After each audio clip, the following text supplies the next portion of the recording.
Baik, Bismillahirrahmanirrahim. Assalamualaikum warahmatullahi wabarakatuh. Alhamdulillahirabbil alamin. Wabihi nasta'in ala umuri dunya waddin.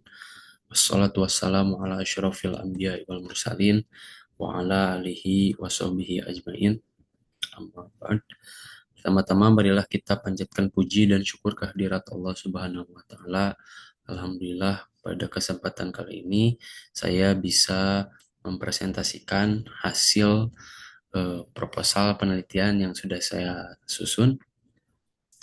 Salawat serta salam, tak lupa mari kita limpah curahkan kepada junjungan kita, yaitu Habibana wa Nabiyana Muhammad Sallallahu Alaihi Wasallam, pada keluarganya, pada tabiin tabiatnya, dan kepada kita semua selaku umatnya hingga akhir zaman. Amin ya Allah ya Rabbal Alamin. Yang saya hormati Profesor Dr. Hajah Ida Farida CH MPD, dan terima kasih juga atas kesempatannya. Pada kesempatan kali ini saya akan mempresentasikan terkait proposal penelitian yang sudah saya susun yang berjudul Penerapan Pembelajaran Berbasis Proyek melalui pembuatan sampo dari ekstrak kulit pisang untuk upaya pemanfaatan limbah organik. Adapun identitas saya, nama saya Muhammad Dian Ramadan dengan NIM 122080056. Adapun daftar isi dari proposal yang sudah saya susun, yang pertama itu adalah latar belakang, rumusan masalah, tujuan penelitian, manfaat penelitian, ada definisi operasional, kerangka pemikiran, hasil-hasil penelitian yang relevan, ringkasan kajian pustaka, lalu ada metodologi penelitian dan agenda penelitian. Langsung saja, yaitu pada latar belakang mengapa penelitian ini dilakukan. Limbah organik, seperti yang kita ketahui bahwa limbah organik ini menyumbang sekitar 60% dari total sampah domestik di Indonesia. Salah satu limbah yang sering dibuang dan dianggap tidak berguna adalah kulit pisang. Nah, padahal kulit pisang ini kaya akan senyawa bioaktif seperti polifenol dan tanin yang berpotensi besar untuk dimanfaatkan. Nah, misalnya dalam produk kosmetik seperti sampo. Namun, pemanfaatan limbah ini membutuhkan pendekatan eh, yang lebih jelas. Di sini saya menggunakan eh, pemanfaatan kulit pisang untuk produk bernilai guna seperti sampo alami.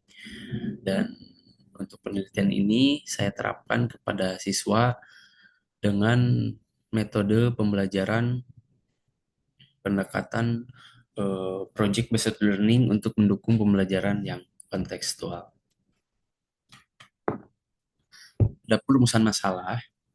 Rumusan masalah ini dibuat dari berdasarkan latar belakang, di mana saya merumuskan 3 rumusan masalah.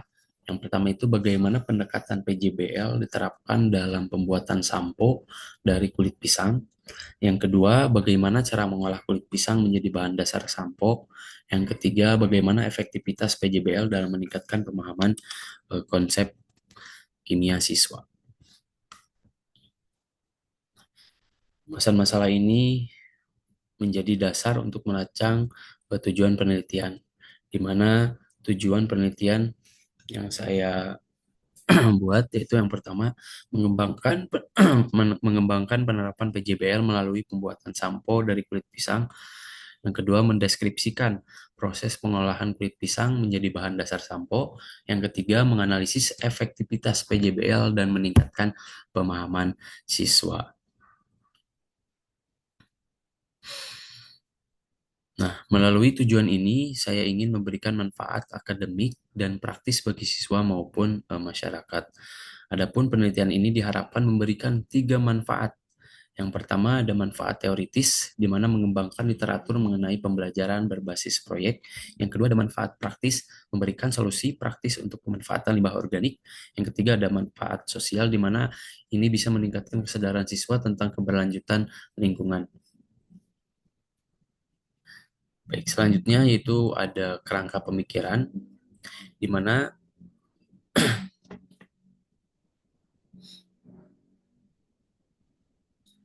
limbah organik, khususnya kulit pisang, seringkali dianggap tidak berguna dan berakhir sebagai sampah. Namun, kulit pisang kaya akan senyawa bioaktif seperti flavonoid, tanin, dan saponin yang memiliki potensi besar untuk dimanfaatkan, terutama dalam pembuatan produk kosmetik seperti sampo. Nah, masalah lingkungan akibat limbah organik ini mendorong pentingnya solusi yang tidak hanya inovatif, tetapi juga berkelanjutan. Nah, penelitian menunjukkan bahwa kulit pisang dapat diolah menjadi dasar sampo alami karena kandungan fitokimianya yang berfungsi sebagai antioksidan dan antibakteri. Nah, selain itu, pektin yang diekstraksi dari kulit pisang memiliki sifat sebagai agen pengental alami yang cocok untuk formulasi sampo, di mana pemanfaatan ini tidak hanya mengurangi limbah organik, tetapi juga menghasilkan produk kosmetik yang ramah lingkungan. Penerapan pembelajaran berbasis proyek memungkinkan siswa untuk terlibat langsung dalam kegiatan praktis. Nah, dalam yang relevan ya, dalam konteks ini siswa akan mempelajari konsep kimia seperti emulsi, sufraktan, dan pH melalui proses pembuatan sampo dari kulit pisang. Pendekatan ini mendorong siswa untuk berpikir kritis, bekerja secara kolaboratif, dan mengembangkan keterampilan pemecahan masalah. Nah, penerapan PJBL dalam pembuatan sampo dari limbah kulit pisang ini sejalan dengan prinsip pendidikan untuk pembangunan berkelanjutan. Selain meningkatkan pemahaman siswa terhadap kimia, proyek ini juga mengajarkan pentingnya pengelolaan limbah dan keberlanjutan lingkungan. Inisiatif ini mendukung tujuan pembangunan berkelanjutan atau SDGs, khususnya pada poin 12 tentang konsumsi dan produksi yang bertanggung jawab, di mana ini terdapat pada prinsip 12 kimia hijau ya. Kemudian ada penelitian yang relevan. Yang pertama, dia kimia produk olahan kerupuk, di mana penelitian ini memberikan wawasan tentang bagaimana berbagai jenis kulit pisang dapat dimanfaatkan dalam produk olahan. Yang relevan ada penelitian oleh Mujibur Rahman, di mana penelitian ini menunjukkan bahwa penerapan pembelajaran model berbasis proyek ini dapat meningkatkan pemahaman siswa dalam konteks kurikulum merdeka. Nah, hasil penelitian ini menunjukkan bahwa PJBL dapat digunakan untuk mengajarkan konsep-konsep penting dalam pengolahan limbah organik, termasuk dalam pembuatan sampo dari kulit pisang. Yang ketiga ada Andayani, di mana penelitian itu menunjukkan bahwa ekstrak kulit pisang ini memiliki aktivitas antifungal yang signifikan. Hasil ini mendukung penggunaan kulit pisang dalam formulasi sampo, di mana hasilnya itu dapat memberikan manfaat tambahan bagi kesehatan rambut dan kulit kepala. Selain itu, penelitian oleh Hari dan Ajeng juga menunjukkan bahwa kulit pisang mengandung senyawa antioksidan yang berkontribusi pada kesehatan rambut dan kulit kepala. Kemudian ada metode penelitian. Untuk metode penelitian yang saya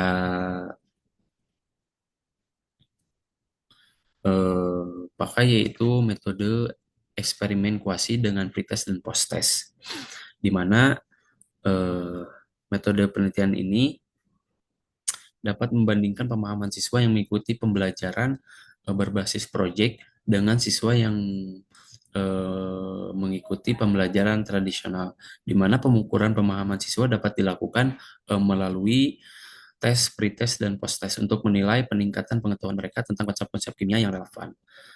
Lalu untuk subjeknya yaitu siswa kelas 10, dan adapun tahapan penelitian, yang pertama itu ada perencanaan, di mana perencanaan ini di dalamnya ada pemilihan kelas,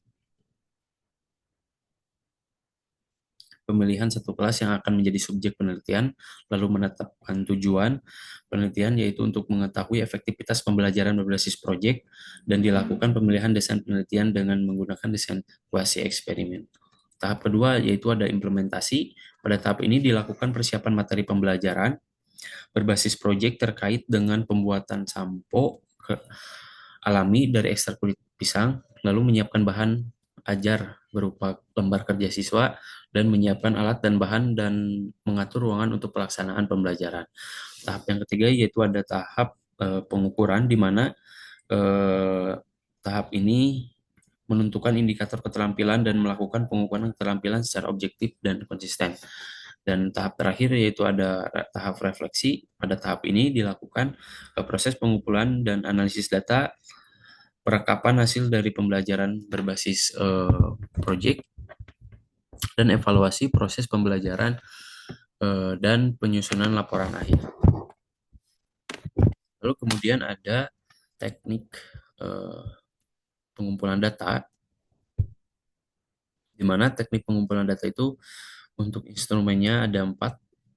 Yang pertama ada lembar kerja siswa, di mana lembar kerja siswa ini digunakan untuk mengukur kemampuan siswa dalam merencanakan proyek pembuatan sampo alami dari ekstrak kulit pisang. Yang kedua ada catatan lapangan, di mana instrumen ini digunakan untuk mengamati aktivitas siswa selama proses pembelajaran berlangsung. Yang ketiga ada lembar tes, di mana instrumen ini digunakan untuk mengukur pengetahuan siswa, mengetahui keterampilan proses sains setelah penerapan pembelajaran berbasis proyek. Yang terakhir itu ada dokumentasi sebagai bukti pelaksanaan penelitian. Dokumentasi disajikan juga secara rinci eh, setiap tahap kegiatannya.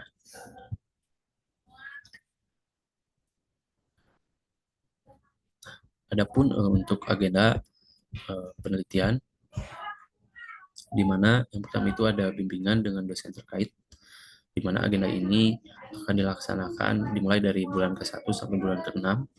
Lalu yang kedua itu ada pengajuan judul, dilaksanakan pada bulan ke-1, dan seterusnya. Dan pembuatan dan pengajuan proposal akan dilaksanakan pada bulan ke-1. Lalu eh, perbaikan proposal akan dilaksanakan pada bulan 1 dan 2, dan seminar proposal akan dilaksanakan pada bulan kedua. Lalu setelah seminar proposal ada pembuatan dan perbaikan instrumen, itu akan dilaksanakan pada bulan ketiga, serta implementasi penelitian. Nah, lalu untuk pengolahan analisis data dan penyusunan skripsi, itu akan dilaksanakan pada bulan keempat, 5, dan 6. Dan pada bulan ke-6 akan ada ujian skripsi.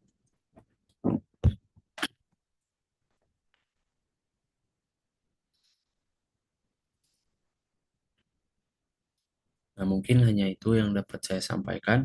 Sebagai penutup, penelitian ini diharapkan dapat memberikan kontribusi pada peningkatan kualitas pembelajaran kimia berbasis proyek. Lalu yang kedua itu ada pemanfaatan limbah organik menjadi produk bernilai guna. Dan yang ketiga ada pengembangan metode pembelajaran inovatif yang mendukung keberlanjutan lingkungan. Terima kasih atas perhatian, dan mohon maaf apabila ada kesalahan. Sekian dari saya. Wassalamualaikum warahmatullahi wabarakatuh.